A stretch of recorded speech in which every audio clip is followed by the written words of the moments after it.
ठीक। आज हम लोग जानेंगे भगवान महावीर के बारे में। तो भगवान महावीर सबसे पहले क्या बोलते हैं? जय जिनेंद्रा। क्या बोलते हैं? जय जिनेंद्रा। जय जिनेंद्रा। और भगवान महावीर का श्लोक है कि तुम भी सही और मैं भी सही। कहने का मतलब है कि ये जो भगवान महावीर है या ये जैन धर्म के अनुयायी है। ठीक है, जैन धर्म के तीर्थंकर है भगवान महावीर। मतलब तीर्थंकर मतलब आगे समझाते हैं। जैसे कि अवतार, जैसे हिंदू धर्म में बोलते हैं अवतार, है ना, तो उसी प्रकार से जैन धर्म में बोलते हैं तीर्थंकर। जैसे हिंदू धर्म में कल हम बता रहे थे कि 10 अवतार है, मुख्य रूप से 10 अवतार, ऐसे तो 24 अवतार है ना। उसी प्रकार से जैन धर्म में जो अवतार कहो या फिर उनको तीर्थंकर कहते हैं। ठीक है, एक ही है। तो ये भगवान महावीर जो है तो ये आपका 24वां तीर्थंकर है ना। तो इनका स्लोगन है इस धर्म में, जैन धर्म में लोग बोलते हैं जय जिनेंद्रा। क्या बोलते हैं? जय जिनेंद्रा। जैसे कि आप लोग वो क्या बोलते हैं, तारक मेहता का उल्टा चश्मा जो ये सीरियल है, तो उसमें वो दया है ना, दया बोलती है ना कि जय जिनेंद्रा, उसके परिवार में शब्द जय जिनेंद्रा है ना। तो वही जय जिनेंद्रा। जय जिनेंद्रा मतलब क्या होता है? जय जिनेंद्रा का मतलब होता है जिन्होंने इंद्री को जीत लिया। जिन्होंने इंद्री को जीत लिया उसको जय जिनेंद्रा बोलते हैं, है ना। मतलब जिनेंद्रा को उन्होंने जीत लिया है। ये भगवत गीता से रिलेटेड हो रहा है। भगवत गीता में भी क्या कहते हैं? इंद्री को जीतने के लिए ही कहते हैं कि नहीं कहते हैं? तो ये जय जिनेंद्रा बोलते हैं। इंद्री को नहीं जीतोगे तो कुछ भी होने वाला नहीं। इनके धर्म में, जैन धर्म में एक बात और कहा जाता है कि मैं भी सही और तुम भी सही। मतलब तुम भी सही और मैं भी सही। इसका मतलब ये है, जैसे देखो कुछ धर्म है, जैसे मुस्लिम है, हिंदू है, या जो भी धर्म है, ये सब धर्म क्या कहता है कि मैं सही हूँ और तुम्हारा धर्म गलत है। हिंदू धर्म में अधिकतर लोग क्या कहते हैं कि मैं सही हूँ, है ना, हिंदू धर्म अच्छा है, सनातन धर्म अच्छा है, बोलता है ना, और बाकी धर्म अच्छा नहीं है। इस तरह से मान लो कि इस्लाम धर्म का लो तो कहेगा कि मेरा धर्म ही सबसे अच्छा है ना। लेकिन ये जो जैन धर्म है, ठीक है, जैन धर्म में ये बात नहीं कहते हैं। जैन धर्म में कहते हैं कि आप भी अच्छे और मैं भी अच्छा, आप भी सही और मैं भी सही, यानी आपका धर्म भी सही है और मेरा धर्म भी सही है। और ये बात सही है, ये बात भी सही है कि सब सही है। धर्म कोई भी हो, सारे धर्म सही है, कोई धर्म गलत नहीं है, क्योंकि कोई भी धर्म हो, सारे धर्म में कुछ बुराइयां हैं और कुछ अच्छाइयां हैं। और दूसरी बात, धर्म का मूल सिद्धांत, सारे धर्म का मूल सिद्धांत यही है कि वो सत्य रास्ते पे चलने के लिए बताता है। धर्म क्या करता है? कोई भी धर्म हो, हिंदू, मुस्लिम, सिख, ईसाई, बौद्ध, जैन, कोई भी धर्म हो, उसका क्या काम है? उसका काम है कि इंसान को इंसान बताना कि आप इंसान है, इंसान का क्या कर्तव्य है, जीवन का कर्तव्य को बताना। यही तो धर्म का है। सही रास्ते पे चलना है, गलत नहीं करना है, हिंसा नहीं करना है, बुरा नहीं करना है, पाप कर्म नहीं करना है, यही तो धर्म का होता है ना। और दूसरा धर्म का क्या है? कुछ है नहीं। तो इसीलिए जैन धर्म के लोग कहते हैं कि तुम भी सही मैं भी सही, मेरा धर्म भी सही है, क्योंकि मेरा धर्म भी मुक्ति प्राप्त करने में सहयोग करता है और आपका धर्म भी मुक्ति प्राप्त। इंसान को क्या चाहिए? इंसान को शांति ही चाहिए ना, मुक्ति ही चाहिए, और कुछ चाहिए क्या? और कुछ नहीं चाहिए। तो अब हम लोग ये जो भगवान महावीर है ना, इनका जो है पहले हम लोग परिचय जानते हैं, इनका जीवन परिचय जानते हैं भगवान महावीर का। ठीक है, कि ये कौन है। तो देखो, भगवान महावीर का नाम था वर्धमान। क्या था? वर्धमान। ये इनका बाद में नाम पड़ा महावीर, जब ये सन्यासी हो गए, है ना। तो इनका पहले नाम था, बचपन का नाम था, तो जब वो राजघराने में रहते थे तब उसका नाम था वर्धमान। बाद में जब उन्होंने प्राप्ति की, अपना सिद्धि प्राप्त किया, ज्ञान प्राप्त किया, तब उनका नाम पड़ा महावीर, भगवान महावीर, है ना। तो इनका नाम था वर्धमान और इनके पिता का नाम था राजा सिद्धार्थ। क्या? राजा सिद्धार्थ। एक बात याद रखो, ये भगवान महावीर जो है ना राजघराने से थे। ठीक है, ये राजा थे, राजा के बेटा थे, है ना, राजा सिद्धार्थ के बेटा थे। ठीक है, तो अब देखो दूसरा, इसकी माँ का नाम था तिरसाला। क्या था? तिरसाला। और बेटी का नाम प्रियदर्शनी। इनका शादी भी हुआ था तभी तो बेटी का नाम हुआ। और इनके पत्नी का नाम यशोदा। ठीक है। इनके पत्नी का देखो, तो वर्धमान का शादी भी हुआ था, उसके बावजूद भी वो भगवान बने। कैसे बने? शादी के बाद भगवान एक राजा के बेटा थे, फिर भी वो सन्यास कैसे बन गए? जंगल ज्ञान प्राप्त करने के लिए वनवास कैसे चले गए? इन सब के बारे में हम लोगों को जानना है, तभी ना, क्योंकि उनका ये बायोग्राफी हम लोग सीख रहे हैं, उनके जीवन परिचय को सीख रहे हैं कि भगवान महावीर कौन है ना, उसके बारे में हम लोग जान रहे हैं। तो सब कुछ जानना पड़ेगा कि ये सबसे पहले तो एक राजा का बेटा है ना, उसके बावजूद उन्होंने शादी भी किया, उसका बेटी भी हुआ है, उसके बावजूद भी वो कैसे भगवान बन गए, यही जानना है ना। अब देखो, कहता है कि इनका जन्म जो है 540 ईसा पूर्व हुआ और मृत्यु 468 ईसा पूर्व। इसमें आप लोगों को कंफ्यूज हो रहा होगा कि पहले जन्म कैसे हो सकता है, यानी पहले मृत्यु कैसे हो सकता है, बाद में जन्म कैसे हो सकता है। तो इनको सुनो, यहाँ पर देखो लिखे हैं ईसा पूर्व। क्या लिखे हैं? ईसा पूर्व। ईसा पूर्व का मतलब क्या होता है पता है? ईस्वी से पहले। मतलब देखो, जैसे अभी कितना चल रहा है, अभी चल रहा है 2024, यानी कि स्टार्टिंग में 1 तारीख 1वां महीना और 1वां साल लिखा होगा, एक साल शुरू में लिखा होगा कि नहीं लिखा? तो इस तरह से फिर ये बढ़ते बढ़ते 2 साल 3 साल ऐसे करते करते कितना साल हो गया? 2024 साल हो गया। अभी तक में जब से तारीख लिखा होगा, है ना, ये अंग्रेजी तारीख, तो जब से लिखा होगा तब से अभी तक में 2024 ही हुआ है ना, 2024 वर्ष ही हुआ है, 2024 वर्ष, ठीक है। अब देखो, ये हो गया ईस्वी, हुआ कि नहीं? अभी करंट ईस्वी हुआ ना। ये 1 तारीख 1वां महीना और ये जो 1 है, वर्ष 1 है, इससे पहले तो तारीख नहीं होगा नहीं। तो इससे पहले जो भी घटना हुई है ना, उसी को बोलते हैं ईसा पूर्व, यानी ईस्वी से पूर्व। ये ईस्वी है ना अभी, इससे पूर्व, पहले की बात, समझ में आया? तो इससे पहले की जब हम बात लेंगे तो पहले जितना उधर लंबा खिंचाएगा 1 2 3 4 5 6, है ना, उतना ही ज्यादा, यानी कि उसका कहलाएगा कि उत्तम मृत्यु, यानी ईस्वी से पहले इसका 540 यानी वर्ष पहले जन्म हुआ था, है ना। तो अभी अगर हम जोड़ेंगे तो कब जन्म हुआ था? 2000 अभी हो गया, है ना, तो 2024 अभी हो गया, और इसमें जोड़ेंगे तो 2500 और 40 और 20 कितना हुआ? 60, 64, 2564 वर्ष लगभग हुआ कि नहीं हुआ? इनके जन्म होने से 2564 वर्ष, और मृत्यु होने से कितना हो गया? 68 में हुआ। तो इसमें से और घटाना पड़ेगा हमको, है कि नहीं? इसमें से घटाएंगे तब ना। तो अब ये समझ में आया कि ईस्वी क्या होता है। तो इसमें इधर जिधर, जैसे देखो ये एक डाटा है, मान लो ये इस जगह से हम लेते हैं, तो ऐसे कैसे हम लोग इधर से 1 2 3 4 14 15 होता है ना, तो जिधर इतना जाएगा तो घटते जाएगा ना। समझ में आ रहा है? आ गया? आगे बढ़े। अब देखो, तो इनका कब जन्म हुआ था? 540 ईसा पूर्व। ईसा पूर्व बोलना पड़ेगा, है ना, और मृत्यु 468 ईसा पूर्व में, ठीक है। इनके पत्नी का नाम यशोदा। इनका जन्म हुआ है कुंडग्राम में। कहाँ पर? कुंडग्राम, यानी अयोध्या के इक्ष्वाकु वंश में। अभी ये कुंडग्राम कहाँ पर पड़ता है? तो बिहार में पड़ता है, बिहार के मुजफ्फरपुर में। बिहार का जो मुजफ्फरपुर जिला है ना, तो वहाँ पड़ता है। तो महावीर, भगवान महावीर का जन्म कहाँ पर हुआ है? बिहार में, है ना, बिहार में ही हुआ ना, कुंडग्राम। ये अयोध्या के इक्ष्वाकु वंश में, मतलब कि देखो भगवान राम भी इक्ष्वाकु वंश का ही है, हाँ उसी का है, जो उस दिन बता रहे थे गीता में कि वो पहले सूर्य को ज्ञान दिए, उन्होंने फिर दिया, ऐसे बताया ना, मनु को उन्होंने दिया, इक्ष्वाकु वंश को, फिर उसके द्वारा राजा के पास आया, नहीं बता रहे थे। तो भगवान राम भी उसी के वंश में जन्मा है ना, ये इक्ष्वाकु वंश में, और ये भगवान महावीर भी इसी के वंशज है ना। लेकिन फिर भी ये धर्म कैसे हो गया अलग? बात ये है जानना कि फिर भी ये धर्म अलग कैसे हो गया। वो ये जैन धर्म है, और वो हम भगवान राम किसको मानते हैं? हिंदू धर्म में मानते, सनातन धर्म में मानते। तो एक ही वंश के 2 धर्म हुआ। तो ये जो भगवान महावीर है, इनका जो जैन धर्म है, तो ये भी आपका हिंदू धर्म के ही, यानी से रिलेटेड है, ठीक है, हिंदू धर्म से ही रिलेटेड है। तो ये है भगवान महावीर जो है, ये जैन धर्म के 24वां तीर्थंकर है। मतलब समझो, मतलब देखो, ये भगवान महावीर किससे संबंधित है? जैन धर्म से, है ना।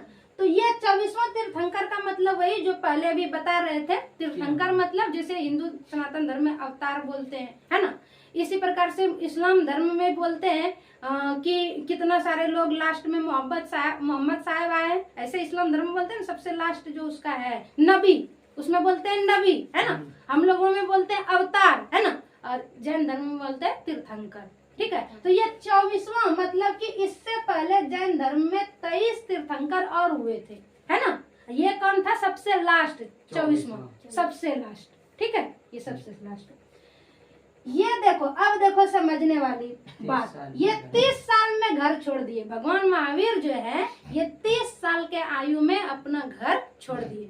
देखो, सबसे पहली बात तो ये जो वर्धमान थे, इनके पिता राजा थे, तो ये राज परिवार से, इनको कोई कमी था क्या? नहीं। जीवन में कोई कमी होगा इसको? कोई कमी नहीं, राज परिवार से है। उसके बावजूद भी इन्होंने 30 साल के आयु में अपना राजपाट छोड़ दिया। क्यों छोड़ दिया? सोचो। सत्य की राह पे चलने। हाँ, जब इन्हें पता चला कि हमको कर्तव्य कर्म करना है, आवश्यक कर्म करना है, जब इनको सूझा कि हम क्या करें, इनको जो अच्छा लगा तो वही ना करेंगे, जो गीता आपको बताती है। गीता बताती है ना, हाँ, कि क्या करना है जीवन में, कौन सा कर्म करना है? कर्तव्य, आवश्यक कर्म, जो जरूरी है वही करना है। तो इन्होंने जो 30 साल के एज में घर छोड़ दिया, इनको भी लगा कि हमें कुछ करना है। उस समय में, जिस समय में ये थे, है ना, उस समय में जैन धर्म का 23 तो और हुए थे आगे, लेकिन उस धर्म, वो धर्म बड़ी अच्छी थी, है ना, लेकिन उस धर्म का उतना प्रचार प्रसार नहीं था, है ना। तो इनको लगा कि इस धर्म में जो भी बातें बताई जाती है, या जो भी चीजें है, या जो भी इसको लगा कि इस धर्म में कुछ अधूरी है ना, तो इनको लगा कि अगर इसका प्रचार किया जाए तो लोगों का दुख दूर होगा, है कि नहीं। इस धर्म, जैसे अभी देखो भगवत गीता है, जैसे हमें कैसे लगा कि नहीं इसका प्रचार होना चाहिए, ये भगवत गीता में जो बातें लिखी है वो बातें हर इंसान को पता होना चाहिए, क्योंकि वो जीवन के बारे में बताता है कि नहीं बताता है। अगर आप भगवत गीता को पूरी पढ़ते हैं, समझते हैं, उसमें जो ज्ञान बताया गया उसको एक्सेप्ट करते हैं, तो आपका जीवन परिवर्तन हो जाएगा और आप बहुत सारे दुखों से मुक्त हो जाएंगे कि नहीं हो जाएंगे। तो उसी प्रकार से इनको लगा कि जैन धर्म में इतनी अच्छी अच्छी बातें हैं, है ना, तो क्यों ना इसका प्रचार प्रसार किया जाए, है ना, या उसमें जो भी इन्होंने पढ़ा होगा तो जो भी कमी है उसको दूर करने के लिए इन्होंने 30 साल में अपना घर छोड़ दिया। क्योंकि देखो, हम लोगों का क्या है, आप लोग क्या सुनते हो कि नहीं चलो करना है तो करना है, तुरंत स्टार्ट कर लेते हो काम, करते हो कि नहीं। यही बात तो हम आप लोगों को बताते हैं ना, कि कोई भी काम आप करना चाहते हैं तो ठीक बात है, काम करना चाहिए, लेकिन वो काम करने से पहले, जब फील्ड में आप उतरने से पहले आप क्या करें? एक बार पहले उसका तैयारी करें, है कि नहीं। एक बार आपको उस जो काम करने जा रहे हैं उस काम को करने के लिए नॉलेज होना चाहिए। जब तक आपको नॉलेज नहीं होगा और खुद आप उस रास्ते पे नहीं चलेंगे, तब तक आप दूसरों को क्या बताएंगे? कुछ बता पाएंगे? तब देखो, इन्होंने घर छोड़ा। क्यों छोड़ दिया? उस धर्म के बारे में सही से सारी जानकारी लेने के लिए। घर छोड़ेगा तभी तो पूरी तरह से जानकारी ले पाएगा और पूरी तरह से अपने जीवन को बदलेगा, बदल करके लोगों को दिखाएगा कि देखो हमने अपने जीवन को बदल लिया। तब न जाकर के वो दूसरों लोगों को बताएगा, तब दूसरे लोगों को दिखेगा कि नहीं सही बात है।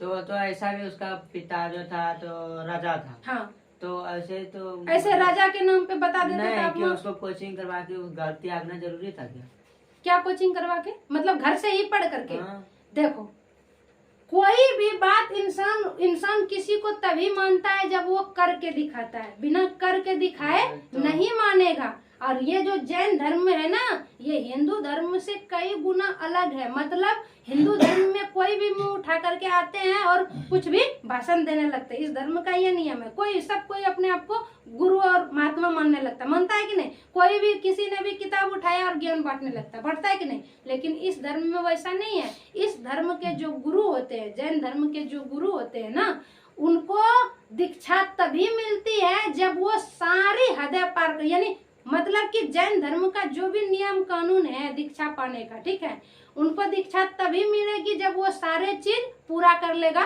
तब इस धर्म का, ये जैन धर्म जो है, इस धर्म का गुरु लोग तभी बनता है जब वो अपने घर को, है ना, घर का त्याग करेगा, परिवार का त्याग करेगा। इतना में ही नहीं, वो अपने कपड़े का भी त्याग करेंगे। तब जैन मुनि जितना भी होते हैं ना, वो कपड़ा नहीं पहनते, जीवन भर वस्त्र नहीं पहनते, बिना वस्त्र के वो रहते हैं।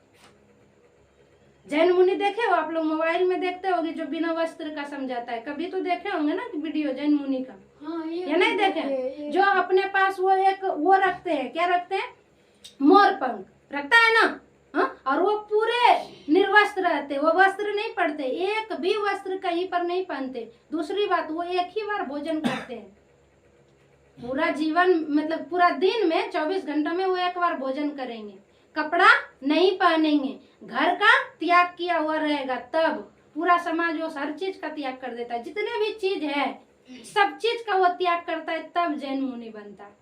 तो ये जो 24वां तीर्थंकर कलाए आप जो अभी बोल दिए कि घर से ही पढ़ करके क्यों नहीं बताए, अगर वो घर से ही पढ़ करके अगर बताते लोगों को तो फिर उनको भगवान की उपाधि थोड़ी मिलते, वो 24वां तीर्थंकर थोड़ी कहला जाते, कैसे कहला जाते? जब तक वो जीवन में त्याग नहीं करेगा, जब तक वो कुछ आप जीवन में त्यागोगे नहीं तो उससे बड़ा आपको थोड़ी मिलेगा, आपको मानेगा पहले। अगर हम नहीं त्यागेंगे फिर भी हमको मिल रहा है, नहीं मिलेगा।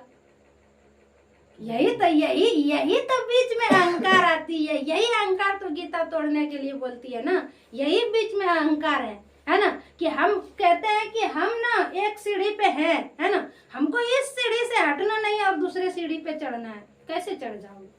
उसी जगह खड़े खड़े मर जाओगे। हम कैसे चढ़ोगे हमको बताओ? नहीं चढ़ेंगे, हमको हाँ। उसी सीढ़ी पे हमको जो उसी चाहिए सीढ़ी था, पे कल्पना करोगे कि हम छत पे चढ़ गए हैं। वाह, वाह, वाह, क्या हम जिस सीढ़ी पे है उसी सीढ़ी पे हमको जो चाहिए था वो मिल रहा है, तो हाँ। हम उसी सीढ़ी पे क्यों नहीं, इनको नहीं मिल रहा था इसलिए इन्होंने घर तो छोड़ घर दिया। से पढ़ाई करके क्यों नहीं बता सकता? क्या क्या बता सकता था? इनको घर में नहीं मिला वैसा सुविधा, तो उसका ये घर से इनको नहीं, घर से मतलब घर में रह करके वो कैसे वस्त्र का त्याग करके जिएगा? बोलो, अपने पत्नी के सामने, अपने बेटी के सामने, अपने माता पिता, पूरा प्रजा के सामने वो पूरे बिना कपड़ा के रहते और ज्ञान बांटते।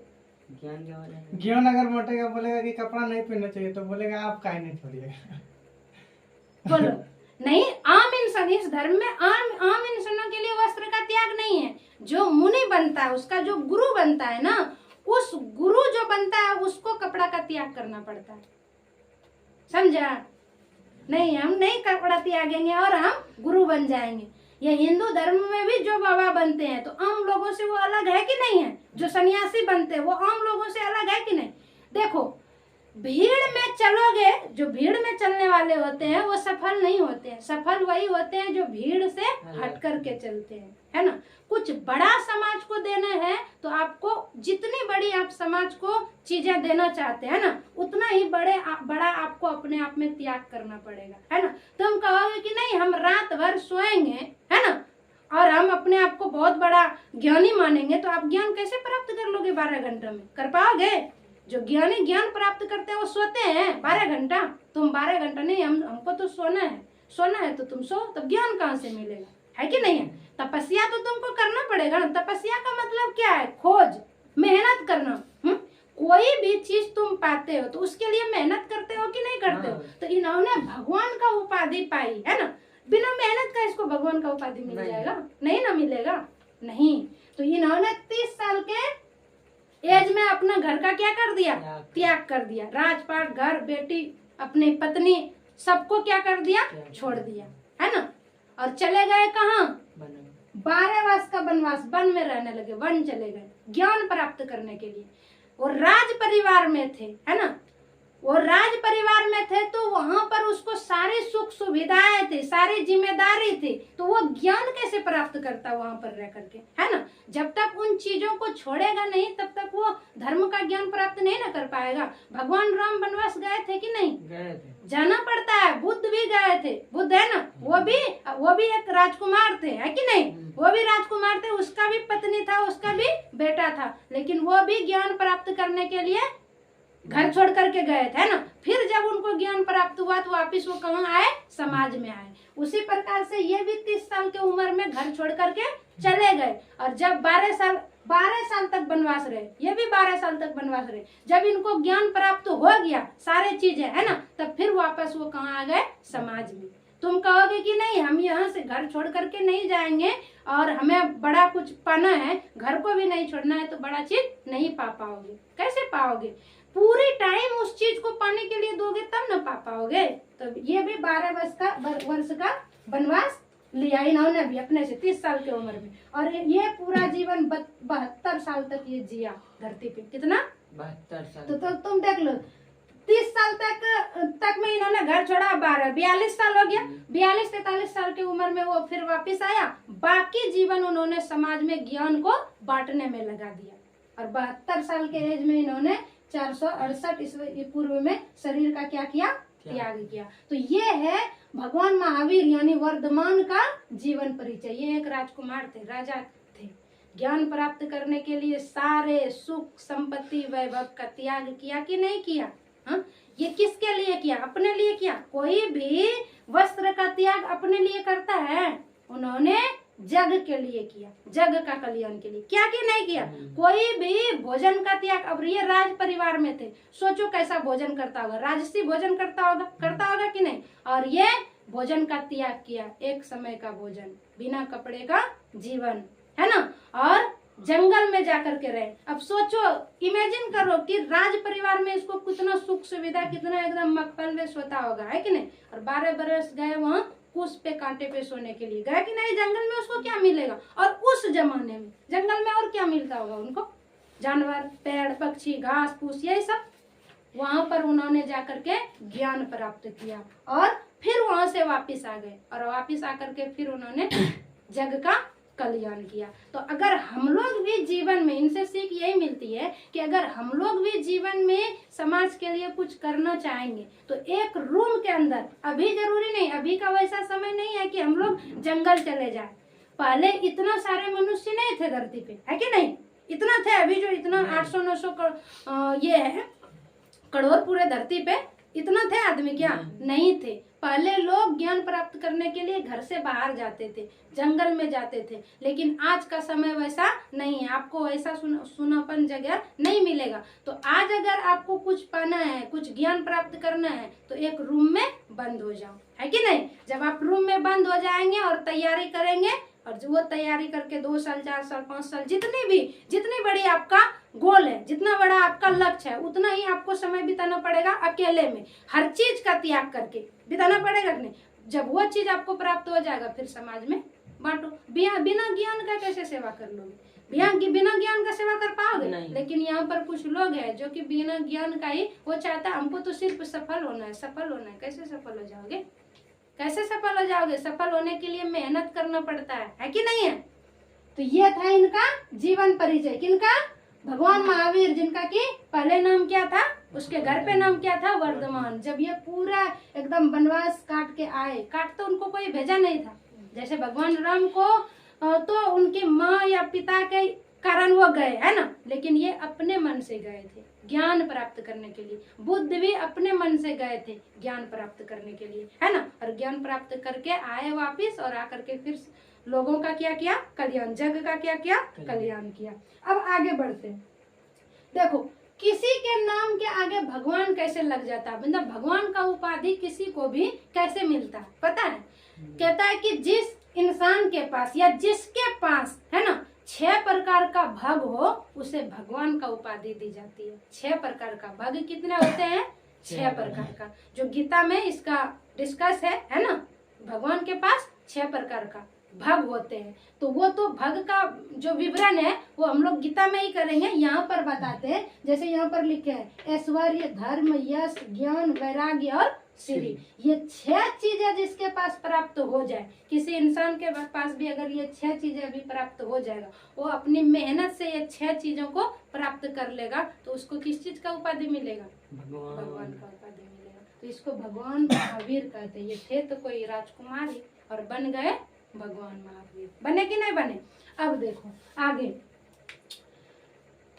ये जो भगवान महावीर है ना, जब ये ज्ञान प्राप्त करके आए, है ना, ये वनवास के बाद ज्ञान प्राप्त करते फिर समाज में आए, तो इन्होंने जो सिद्धांत दिया उसके बारे में कि इन्होंने क्या ज्ञान दिया, लोगों में क्या बांटना चाहा। वैसे तो यहाँ इस वीडियो में थोड़ा सा बता करके नहीं पूरा किया जा सकता, लेकिन मुख्य रूप से जो ज्ञान दी उसके बारे में तो हम लोग चर्चा कर ही सकते हैं ना, है कि नहीं? तो देखो, ये 24वां तीर्थंकर थे, है ना, 24वां।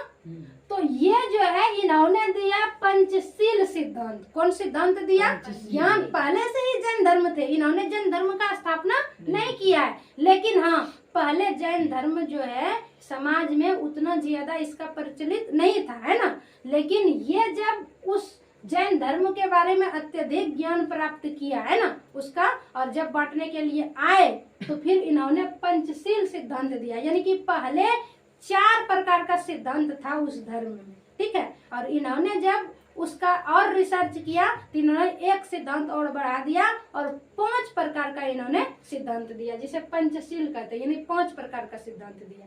5 सिद्धांत इन्होंने दिया, ठीक है। वो 5 सिद्धांत में क्या दिया, एक तो दिया उन्होंने अहिंसा। अहिंसा मतलब जैन धर्म का सिद्धांत है कि हिंसा नहीं करना है, किसी भी जीव का हिंसा नहीं करना है, ये जैन धर्म का सिद्धांत है। ऐसे हिंदू धर्म में भी, सनातन धर्म में हिंसा नहीं कहते हैं क्या, हिंसा करने बोलते हैं, नहीं बोलते। इस्लाम धर्म में हिंसा है कि नहीं है ज्यादातर, और सनातन धर्म में कुछ लोग हिंसा करते हैं, कुछ लोग नहीं करते हैं। तो जो लोग हिंसा करते हैं वो अज्ञानवश करते हैं, कि नहीं। जैसे मान लो कि काली माँ, दुर्गा माँ, ये सबको पटाखा चढ़ाते रहते हैं, चढ़ाते हैं कि नहीं, बलि देते हैं ना, बलि प्रथा है ना, तो ये अज्ञानतावश बलि दे रहे हैं, है कि नहीं। लेकिन सनातन धर्म में भी हिंसा का प्रचलन नहीं है। तो सनातन धर्म तो इतनी बड़ी है ना कि क्या इसके बारे में बात किया जाए ना। अब देखो, जैन धर्म का प्रथम क्या था सिद्धांत, अहिंसा, हिंसा नहीं करना है। देखो, इस धर्म के लोग जो इस धर्म को मानते हैं ना, इस धर्म के लोग चींटी तक को नहीं मारते, मच्छर, चींटी, ये सबको नहीं मारते। आप अगर जैन मुनि को देखेंगे तो जैन मुनि अपने पास एक मोर पंख रखते हैं, इतना सा, है ना, पूरा ऐसे गोल करके रखता है कि नहीं। वो लोग जहां भी बैठते हैं ना, उस मोर पंख से पहले ऐसे हटा लेते हैं ना, ऐसे झाड़ू से नहीं। मोर पंख जैसे ये है, इस पे बैठेंगे तो वो मोर पंख से ऐसे झाड़ लेंगे कि क्या पता इस पे छोटा छोटा जीव हो, है ना, कोई चींटी हो या कुछ भी हो, तो मोर से ऐसे हटाएंगे मोर पंख से, तो वो चींटी नहीं मरेगी, है ना। इतना ध्यान रखता है, इतना तक उसका अहिंसा। वो लोग हिंसा नहीं करते, एकदम अहिंसावादी है वो लोग, जैन धर्म के लोग, ठीक है। दूसरा सिद्धांत इन्होंने दिया सत्य का, क्या दिया, सत्य। इस धर्म में सत्य बोलने के लिए कहा जाता है कि हमेशा सत्य बोलो, झूठ नहीं बोलना है, झूठ नहीं बोलना, हिंसा नहीं करना है।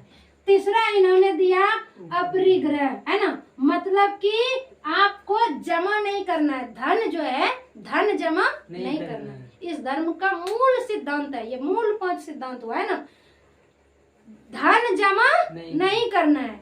तो इस धर्म को ये नहीं कि जो मुनि है इसका, है ना, जो सन्यासी है इस धर्म का, वही लोग सिर्फ धन जमा नहीं करेगा। इस धर्म के जो लोग है मानने वाला, उसको जितना धन की, जैसे गीता कहती है कि हम कहते हैं ना, या कबीरदास कहते हैं ना कि साई इतना दीजिए, है ना, साई इतना दीजिए जय में कुटुंब समय, और हम भी भूखा ना रहे और कोई कुटुंब भी भूखा ना जाए, है ना, या साधु भी भूखा ना जाए, है ना। जैसे हिंदू धर्म में कहते हैं ना कि हम कमाएंगे बहुत, जितना हमको ताकत है उतना मेहनत करके हम धन को अर्जित करेंगे, लेकिन ढेरी लगा के रखेंगे नहीं, क्या करेंगे, लोगों में दान करेंगे, कहते हैं ना। तो ये सनातन धर्म से कहने भर है ना, लोग कहता है, मानता है बहुत कम, लेकिन जैन धर्म में ना ये कहता भी है और इस धर्म के लोग मानता भी है। जमा नहीं करना है, धन का संग्रह नहीं करना है। कमाते हैं वो लोग बहुत, लेकिन जितना उनको जरूरत है जीवन पालन के लिए, है ना, अपने परिवार को चलाने के लिए जितना जो है उतना ही रखता है, बाकी वो क्या कर देता है, दान कर देता है। अभी हम आगे बताएंगे वो कितना दान जो है दान करता है, बताएंगे। ये तीसरा हो गया। चौथा जैन धर्म का है अस्तेय, मतलब चोरी नहीं करना है, चोरी नहीं करना है। और 5वां जो इन्होंने जोड़ा, जो ये आपका भगवान महावीर है ना, इन्होंने जोड़ा ये 5वां। पहले से उस धर्म में 4 ही थे, जब ये बने तीर्थंकर तब इन्होंने एक और चीज जोड़ दिया, क्या, ब्रह्मचर्य। क्या जोड़ दिया, ब्रह्मचर्य। ब्रह्मचर्य का मतलब होता है, ब्रह्म का मतलब होता है परमात्मा, और चर्य का मतलब है विचरना। जो परमात्मा में विचरे, जो सत्य में, सत्य स्वरूप में विचरण करे, है ना, उसी को ब्रह्मचर्य बोलते हैं। इसीलिए जो जैन मुनि बनते हैं ना, तो वो अपने सारे कपड़ा का त्याग कर देते हैं, अपने भोजन का जो स्वादिष्ट है उसका। वो लोग जैन धर्म में ना आलू भी नहीं खाते, लोग कहता है उसमें बहुत गर्मी रहता है, वो लोग आलू नहीं खाते। हम लोग तो आलू ही आलू खाते रहते हैं ना, वो लोग आलू नहीं खाते, कहते आलू में बहुत गर्मी होता है। और लहसुन प्याज ये सब का उतना सेवन वो लोग नहीं करते हैं। तो ये ब्रह्मचर्य का जोड़ दिया उन्होंने कि ब्रह्मचर्य भी जरूरी है इंसान में, है ना। तो आम इंसान जो है, मुनि जो होते हैं वो ब्रह्मचर्य का पूर्ण रूप से पालन करते हैं। आम लोग जो उस धर्म के होते हैं वो उतना ब्रह्मचर्य का पालन, उतना मतलब वो उसको जीवन जीना। अब कहेगा कि वो हम शादी नहीं करेंगे, तो ऐसा नहीं हो सकता है ना। लेकिन जैन मुनि जो होते हैं वो शादी भी नहीं करते हैं। बाकी तो ये शादी किए थे लेकिन छोड़ करके गए ना, और जो बचपन से बनते हैं वो शादी भी नहीं करते हैं। तो ये 5 चीज, अब बताओ कि ये 5 चीज जो इंसान मान ले, अहिंसा ना करे, सत्य बोले, है ना, झूठ ना बोले, कि धन का संग्रह ना करे, है ना, और चोरी ना करे, और ब्रह्मचर्य का पालन करे। तो इतना इंसान, अगर किसी इंसान ने इतने चीज को एक्सेप्ट कर लिया तो इंसान फिर होगा उसको दुख क्या होगा, वो तो इंसान ही बन गया, जानवर रहा क्या नहीं। तो ये था भगवान महावीर का यानी कि जो सिद्धांत है। अब हम लोग बात करेंगे कि भारत में जैन धर्म की विशेषता क्या है। हमारे भारत में जैन धर्म में है ना, तो इसकी क्या विशेषता है। ऐसे हमारे भारत में मुख्य रूप से जो है कितना धर्म है, 5 धर्म है मुख्य रूप से। मुख्य मतलब प्रमुख 5 धर्म है, और होगा कुछ कुछ धर्म मानने वाले, लेकिन प्रमुख 5 ही है ना। इन 5 धर्म में फर्स्ट नंबर पे सबसे ज्यादा हमारे भारत में हिंदू धर्म के लोग रहने वाले, है ना, सनातन धर्म के। उसके बाद है इस्लाम, दूसरी नंबर पे मुस्लिम, ठीक है। तीसरी नंबर पे हमारे देश में है ईसाई, ठीक है, और चौथा नंबर पे सिख। सबसे लास्ट नंबर पे जैन है, यानी कि हमारे भारत में सबसे कम संख्या किस धर्म का है, जैन धर्म का। कितना है वो देखो, हमारे भारत में लगभग 140 करोड़ लोग हैं, रहते हैं 140 करोड़ लोग रहते हैं लगभग, है कि नहीं। 140 करोड़ लोगों में लगभग 42 लाख लोग ही जैन धर्म मानने वाले, सिर्फ 42 लाख। सोचो कितना कम हो गया। पता है कितना, 1% भी जैन धर्म नहीं है, 1% भी जैन धर्म नहीं है, 0.4% है, 1% भी नहीं होगा। अगर 1% भी होगा तो लगभग यानी कि 1 करोड़ 50 लाख लगभग होगा, तब ना 1.5 करोड़ लगभग होगा, तब ना। यहाँ तो सिर्फ और सिर्फ 42 लाख, लगभग 42 लाख बताया जा रहा है कि इतने सा लोग है जन धर्म। सोचो इतना सा हुआ हमारे देश में। इसकी भागीदारी संख्या में, जनसंख्या के आधार पर तो इतना सा हुआ, 1% भी नहीं है। उसके बावजूद भी इस धर्म का विशेषता देखो। इस धर्म के मानने वाले लोग कहता है कि देश के प्रमुख 6 धार्मिक समूह में सबसे छोटा धर्म ये है, ये तो बता दिए। कहते हैं कि पूरे देश में 16,000 गौशाला है। कितना, हमारे भारत देश में लगभग 16,000 गौशाला है। हमारे भारत देश में गौशाला जिसमें गौ का पालन किया जाता है 16,000। और ये सुन करके आपको बड़ी आश्चर्य लगेगा कि 16,000 में 12,000 गौशाला जैन धर्म के लोग चलाते हैं।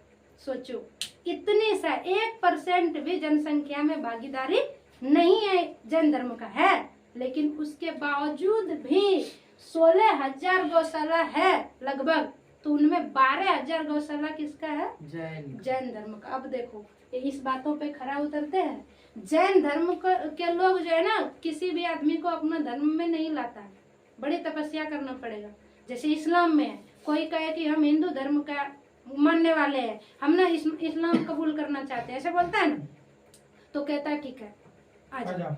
बस क्या उनको 1-2 मिनट बुलवाया है ना, बस उसके बाद तुरंत इस्लाम बनता है ना। तुम लोग देखे होंगे मोबाइल पे कि इस्लाम बनाने में कितना टाइम लगता है, थोड़ा सा टाइम बना देता है, बनाता है कि नहीं बनाता। लेकिन इस धर्म के लोग, तुम कहोगे कि हम हिंदू धर्म का है, इस्लाम का है, बौद्ध का मानने वाले, हम ना जैन धर्म मानना चाहते, तो वो नहीं होता है 1 मिनट में। ये लोग धर्म परिवर्तन नहीं करवाते हैं। ये कहता है हम जितना है उतना ही काफी है, और मैं भी सही, तुम भी सही, मैं भी सही। इनका यही कहना कि आप जिस धर्म को मानने वाले हो ना, उसी में ठीक हो। ये नहीं कहते कि तुम्हारा धर्म क्या है, गलत है। कहता सही से तुम मानो तो तुम्हारे धर्म में भी चोरी करने के लिए नहीं सिखाता होगा, झूठ बोलने के लिए नहीं कहता होगा, जमा करने के लिए नहीं कहता होगा, दान करने के लिए कहता होगा, सत्य बोलने के लिए कहता होगा। हमारे में भी तो वही कह रहा है, तो फिर धर्म परिवर्तन करके क्या फायदा है, मानो ना सही से। तो इनका ये सोच सही है कि नहीं, बढ़िया लग रहा है कि नहीं जैन धर्म मानने वाले लोग, है कि नहीं। तो ये है भगवान महावीर जैन धर्म के 24वें तीर्थंकर, है ना। उसका बायोग्राफी हम लोग सीख रहे हैं, मतलब उसके जीवन परिचय को हम लोग जान रहे हैं, यही जान रहे हैं ना। अब देखो ये सोच करके आश्चर्य नहीं लगा कि 16,000 में हिंदू धर्म सबसे ज्यादा है ना, तो 16,000 में सबसे ज्यादा हिंदू धर्म वाले का गौशाला होना चाहिए, हाँ। लेकिन जैन धर्म वाले का है। सोचिए, तो ये लोग ज्यादा दान करते हैं, ये लोग ज्यादा सेवा करते हैं कि नहीं। अब देखो और देखो, कहता है कि कुल दान का 62% जैन धर्म करता है, यानी भारत में जितना भी, पूरे भारत में जितना भी दान किया जाता है ना, उसका आंकड़ा निकलता है, तो उनमें से 62% यानी आधा से भी अधिक हो गया, 62% दान जैन धर्म के ही लोग करते, जबकि 42 लाख जनसंख्या उसमें है किसको ना, दान करता है? लोगों को जो दान करता है ना। जैसे एक आंकड़ा निकालता है ना पूरे देश में कि इस साल में कितना दान किया लोगों ने, एक आंकड़ा तो सरकार निकालती है ना, या पूरे देश में कितना आदमी है, ये सब कुछ जनगणना करते रहता है ना देश, तो उस जनगणना के तहत पता चलता है कि यहाँ जैन धर्म के लोग सबसे ज्यादा दान करते हैं। तो यहाँ आश्चर्य इस बात का है कि ये सबसे कम है, ये सबसे कम मानने वाले लोग है ना इस धर्म का, उसके बावजूद भी है हर चीज में आगे कैसे हो जाता है, वो इसलिए हो जाता है कि ये लोग अपने धर्म को बहुत अच्छी तरह से मानता है। इस धर्म में बहुत कड़ा शासन है ना, कड़ा शासन है।